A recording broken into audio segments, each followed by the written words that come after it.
What's up, guys and gals? It's time for the latest chapter review for Strike It Rich, and this is chapter 72 entitled The Flesh-Free Murder, or at least that's what I entitled it, because we are learning a little bit about Bone Shaver. You know, all I can think is Bone Saw from the Tobey Maguire from the Spider-Man, you know what I mean?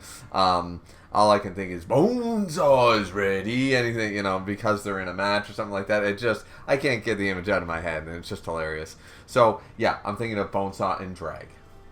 Yeah, you guys, I have that image in my head, and now it's in yours. You're welcome.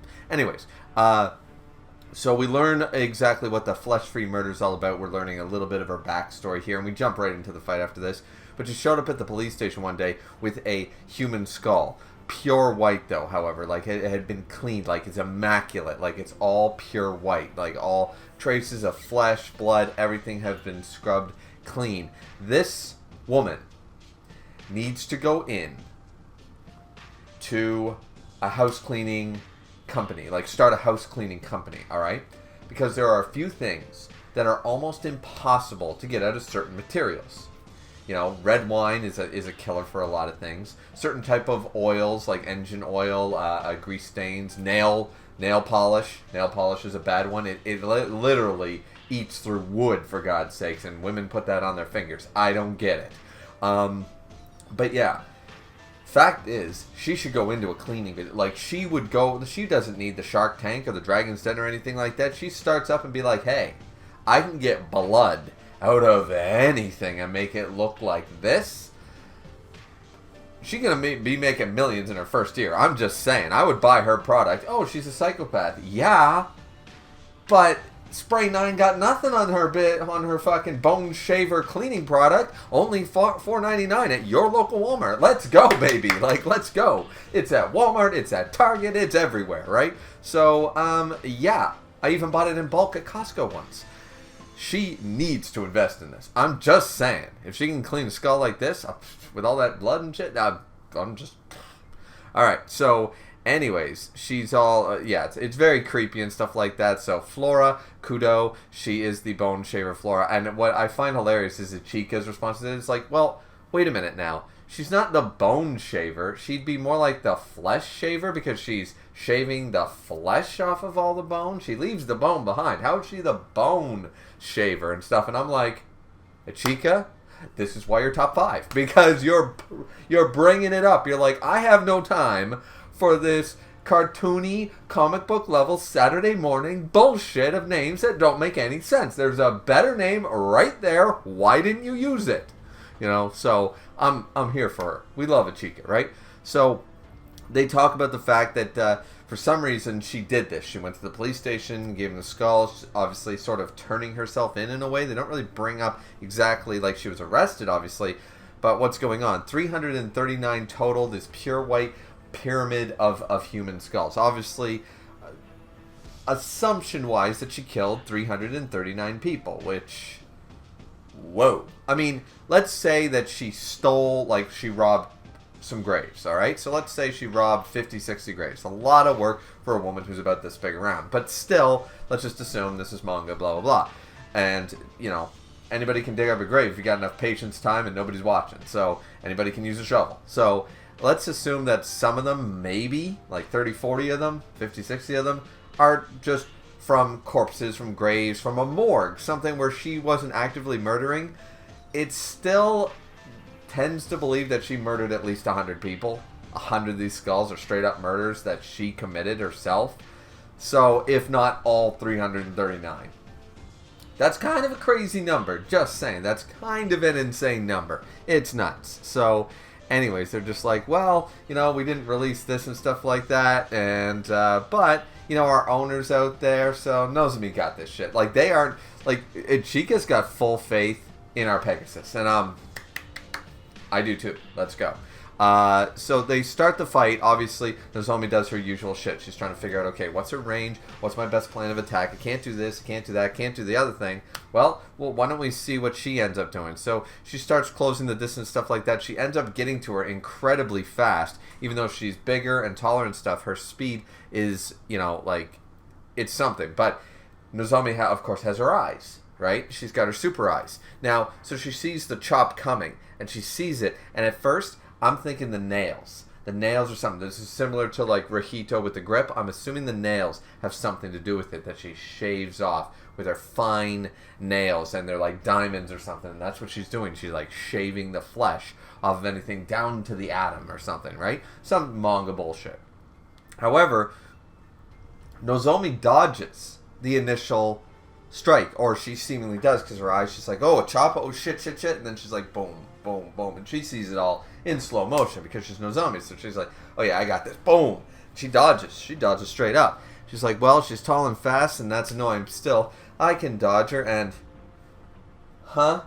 she looks down and she's like, wait, what is this? What is this bullshit right here on my arm? And at first I'm like, okay, she shaved like the first layer of skin off, because it looks almost like a really bad carpet burn, right? So I'm like, oh, she's using the nails. She's like slicing it like a Mandaloo does for an onion, like a professional, that kind of idea. That's what she does. And even Hina is watching while Nozomi is dodging her chops. She's surprised. She's like, no, Nozomi dodged that. So even Hina's like, no, Hina does not know what's happening. Hina is watching this going, no, Nozomi dodged that. I'm pretty sure she did. What's going on here? So even Hina that hasn't figured it out of the gate, right? Of course, Nozomi has crazy battle IQ, so we know she's going to figure it out. But she's just like, what the hell? She's not landing direct hits, but I'm still taking damage. So then we notice that she's taking damage on her now. Like, she took damage on this arm, and then she took damage on her shoulder. And it's like, wait, what the hell is going on? Ichiga's even noticing, like, when did she even get hit? I didn't see her get hit. What's going on here? And our doctor, our gender-bent Hanafusu, is here saying, that's internal bleeding. Curious. So it's not even a carpet burn, it's internal bleeding. So it's not the nail thing. I thought they were focusing on the slow motion to showcase that she had like sharper nails or something like that. But I have no idea. Honestly, I have no theory about this. I'm just bringing it up what I thought it was, and then boom, when this went down, I was like, wait, she's causing internal bleeding by her dodging? What is she using, the stupid Record of Ragnarok bubble attack? You know what I mean? The stupid Naruto bubbles in Record of Ragnarok to kill off the greatest character of all time? Bullshit. Yeah, I'm sitting here like, okay, what the hell is she doing? Like, her chop is causing an air current that causes blood vessels to pop when it's in vicinity. I have no idea. I have no clue what the hell is going on here. So she's smirking, she's smiling. There's this great evil shot of her, Joker level grin. Definitely thumbnail worthy right there. And Nozomi's, of course, getting a little pissed off. She's like, okay, you're smiling, you're smug. Don't be so smug about it. So then she goes in for a straight-up tackle, and she thinks she's going to go for it. So she goes for the tackle and switches, and boom! Punch to the fucking face. Get wrecked, bitch. Get fucking wrecked, because this is Nozomi. This is our Pegasus. She's top 5.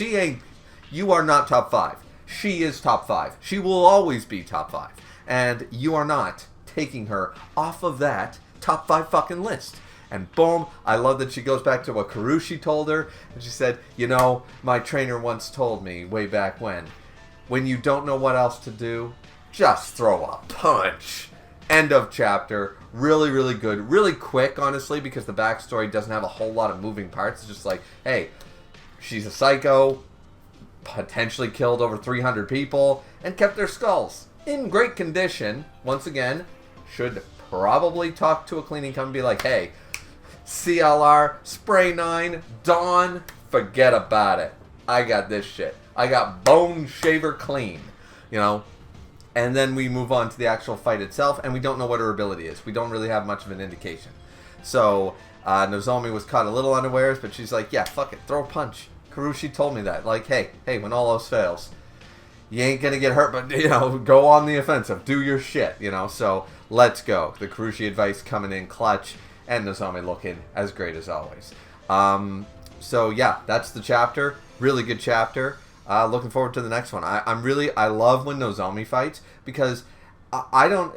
Sometimes the technicalities of the fight are enjoyable, but I just like the way that Nozomi seemingly, she's like, oh shit, like, she's humble enough to be like, god damn, I don't want to be hit by that. Oh shit, this sucks, what the fuck? And then she's like, but then she immediately, like, she is the type of person to not falter under pressure because she's like, oh shit, oh fuck, god damn. All the time, during a fight, before a fight, after a fight, the whole bit, she won't falter under pressure. And that makes her really invaluable as a fighter because then she can just be like, well, you know, okay, your abilities are scary. That's really great. Bam!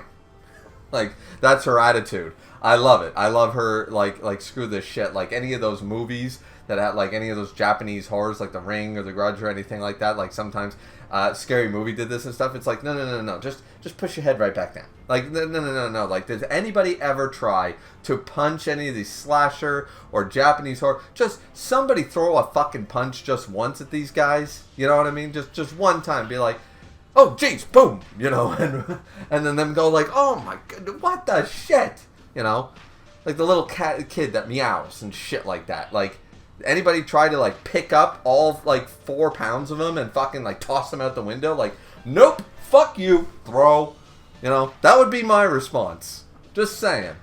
Anyways, yeah, so I love Nozomi's attitude. She's frightened, she's scared, she's unsure of what to do, but she's like, nope, punching time. I like the attitude. So that's it for me, guys. Star Strike It Rich, Chapter 72. Quite, as I said, the pacing was just boom, boom, boom. But it was, but that's a good thing. It was a good chapter.